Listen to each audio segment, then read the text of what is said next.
Mieux, je suis arrivé à avoir des renseignements de source A fiables, documentés, que actuellement, à tous les niveaux du renseignement sénégalais, les anciens légionnaires, les Sénégalais, anciens légionnaires de l'armée française, ils sont impliqués à des niveaux insoupçonnés. C'est grave quand même. Wow.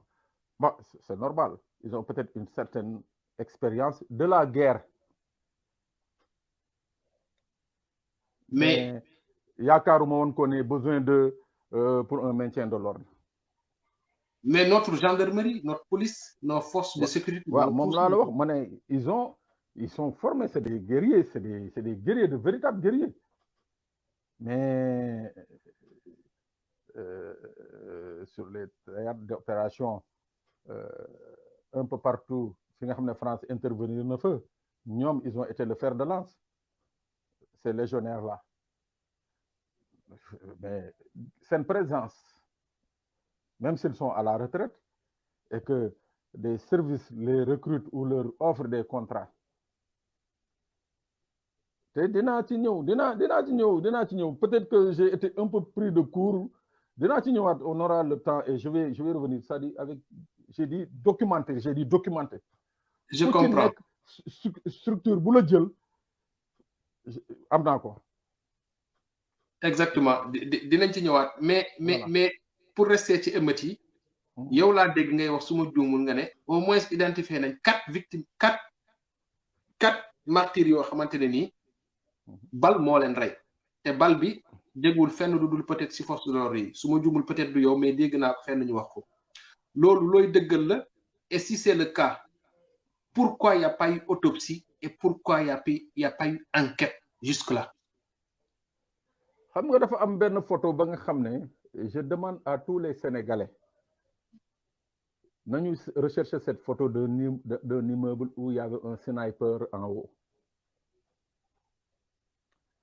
Nañu dem chercher les meilleurs techniciens en imagerie et consorts.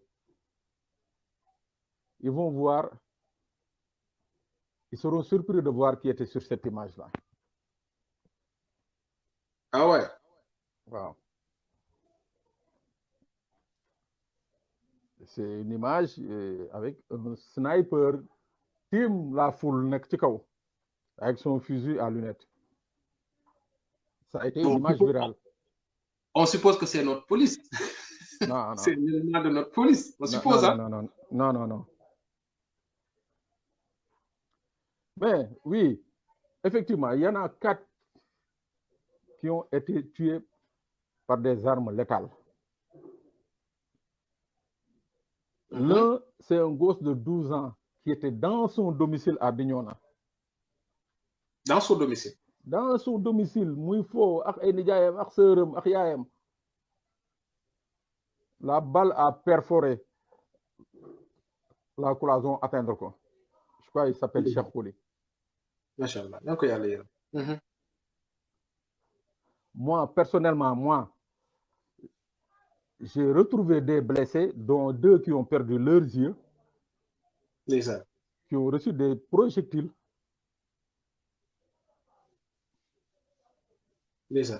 Kenn ki Gambie nañ ko mujjee yóbbu fajee ko fa. Et par mesure de sécurité, ba léegi il est resté là-bas parce que ay parents ñemewuñu mu ñëw.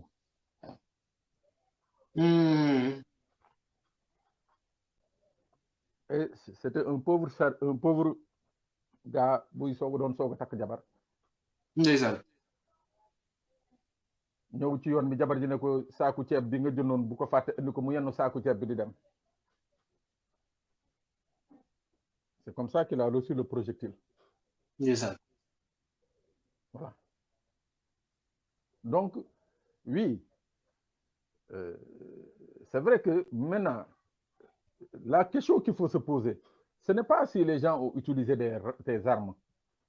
La question qu'il faut se poser, moi, est-ce que l'autorité, c'est-à-dire les préfets, des différents départements où il y a eu manifestation, est-ce que les préfets avaient donné des réquisitions spéciales dans ce sens?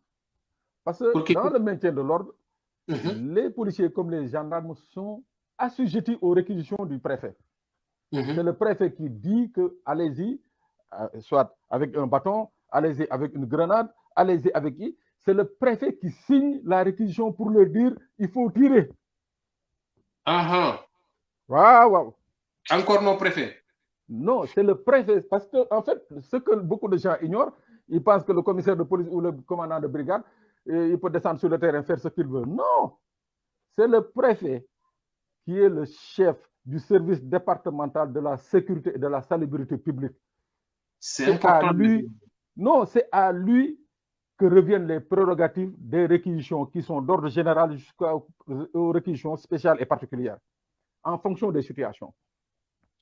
C'est pour ça, dans le maintien de l'ordre, en France, le préfet est toujours sur place, sur le terrain. Effectivement. Voilà. Parce qu'il apprécie la situation pour donner l'ordre, pour éviter justement des cas de bavure. Mais si bavure il y a grand, mu am ñu dé chaîne bi ñu dem sul ñoo xam dañu leen ray ak arme té autopsie amul ñan ñoy en fait responsabilité fan lañ koy situer parce que normalement on est dans un état qui est organisé. Qu'est-ce qui a pas été fait et qui ne l'a pas fait en fait? Ba ñu sul ay néew yo xam dañu leen boom té defuñu autopsie. Les procureurs qui ont décerné les mandats, les permis d'inhumer, si on les poursuit pour défaut d'autopsie, ils tombent sous le coup de la loi. Tous les procureurs qui ont autorisé des permis d'inhumation, bu ñu leen toppee dañuy daanu.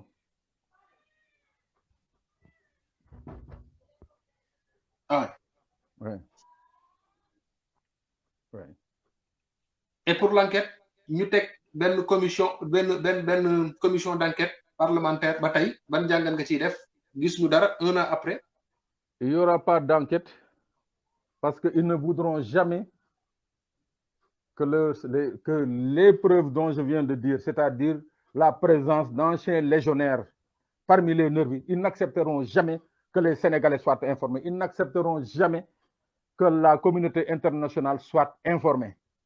Il n'y aura jamais une enquête. Donc, qu'est-ce qu'il y a lieu de faire? D'attendre un changement de régime peut-être? Waouh, mais il le faut parce que tamit xam nga nek ci dëkk bi nga xam ne on peut tuer impunément jóg dam sa yoon c'est extrêmement grave. C'est extrêmement grave qu'on puisse dans un pays qui dit être une référence en Afrique ou dans le monde, on tue des gens, on les enterre, il n'y a pas d'autopsie, rien du tout. Ça dit il n'y a pas d'enquête, c'est-à-dire que c'est du jamais vu. C'est-à-dire même dans les républiques bananières, il y a un semblant d'enquête qui est là pour mettre les formes, quoi. Si tout cela n'a pas été fait, moi, qu'il y a une volonté manifeste d'étouffer, c'est-à-dire de cacher beaucoup.